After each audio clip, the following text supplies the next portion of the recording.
دوستی ایک 5 حروف والا لفظ ہے، مگر اس لفظ کے اندر بے شمار راز چھپے ہوئے ہیں جو صرف اور صرف سچی دوستی کرنے والوں پر ظاہر ہوتے ہیں، کیونکہ سچی دوستی ایک پاکیزہ رشتہ بھی مانا جاتا ہے جو بھائی بہن، ماں باپ، بیٹا بیٹی جیسے رشتوں سے بھی کئی گنا بلند ہوتا ہے۔ اگر دل میں سچی دوستی کا جذبہ ہو تو مشکل کام بھی آسانی سے ہو جاتے ہیں، کیونکہ اس رشتے میں لالچ، حسد، بغض، فریب اور برائی کے نام کی کوئی چیز نہیں پائی جاتی، اور اسی رشتے کی بنا پر منزل بھی آسانی سے مل جاتی ہے۔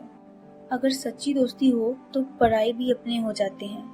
میں جو کہانی بیان کرنے جا رہی ہوں وہ بالکل سچی ہے۔ میں اور میرا ایک بہت ہی اچھا اور عزیز دوست زمان علی ایک ہی محلے میں رہتے تھے۔ ہمارے گھر پاس پاس تھے۔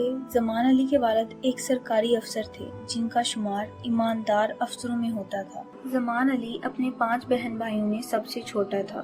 وہ بہن بھائیوں کا لاڈلا اور والدین کا پیارا تھا۔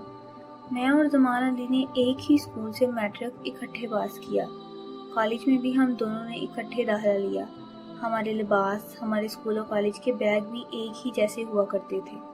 ہمارا پسندیدہ پھول، یہاں تک کہ کھانا پینا بھی ایک ہی جیسا تھا۔ اسکول کے زمانے میں ہم دونوں ایک ہی رنگ کی سائیکلوں پر آیا جایا کرتے تھے، اور جب کالج میں گئے تو ایک ہی بس میں آتے جاتے تھے۔ اسکول کالج کے لڑکے ہماری سچی دوستی کو رشک کی نگاہوں سے دیکھا کرتے تھے۔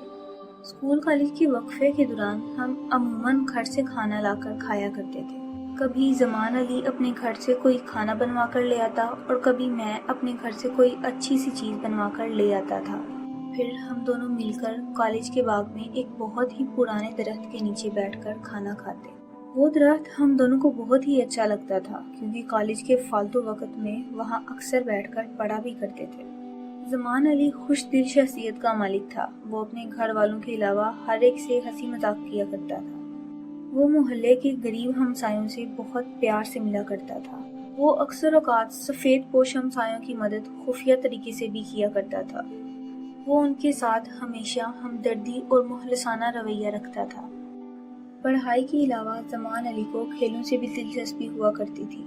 گھڑ سواری، تیر اندازی، تیراکی، جوڈو کراٹے اس کے پسندیدہ کھیل ہوا کرتے تھے۔ ان تمام کھیلوں میں اسے بہت مہارت حاصل تھی، یہاں تک کہ جہاں بھی اس کا ان تمام کھیلوں کا مقابلہ ہوتا تھا وہاں ہمیشہ پہلا انعام حاصل کرتا تھا۔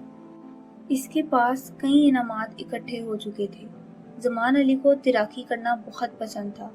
بعض اوقات جب وہ تیراکی کرتا بہت خطرناک حد تک پہنچ جاتا تھا، یعنی وہ پانی میں بہت ہی گہرائی میں جا کر تھوڑی دیر کے بعد باہر نکلتا تھا۔ میں اکثر اسے اس حد تک گہرائی میں جانے سے منع کیا کرتا تھا، مگر وہ ہمیشہ ہنس کر ٹال دیا کرتا تھا۔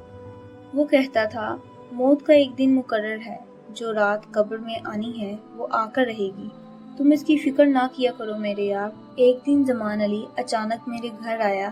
گھر والوں سے علیگ سلیگ کے بعد وہ میرے کمرے میں آیا اور ایک لفافہ مجھے دیا اور کہا، اسے پڑھو۔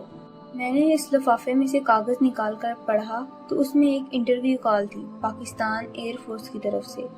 میں نے اسے کہا، یہ تو بہت اچھی بات ہے کہ تم ایک ایئر فورس کے افسر بن جاؤ گے۔ زمان علی نے کہا، معظم اگر تم میرے ساتھ چلو گے تو میں انٹرویو دوں گا، ورنہ نہیں دوں گا۔ میں نے اس کے ساتھ جانے کی حامی بھر لی اور دوسرے دن ہم دونوں ایئر فورس کے دفتر پہنچ گئے۔ وہاں اور بھی بہت سے امیدوار آئے تھے۔ زمان علی کا نمبر 15واں تھا۔ جب اس کی باری آئی وہ انٹرویو کے لیے اندر گیا اور تھوڑی دیر کے بعد جب انٹرویو دے کر باہر آیا اس نے مجھے اپنی کامیابی کی خبر سنائی۔ کامیابی کی خبر سن کر مجھے بہت خوشی ہوئی۔ کچھ عرصے کے بعد زمان علی کو ایئر فورس کی تربیت کے لیے لیٹر آ گیا۔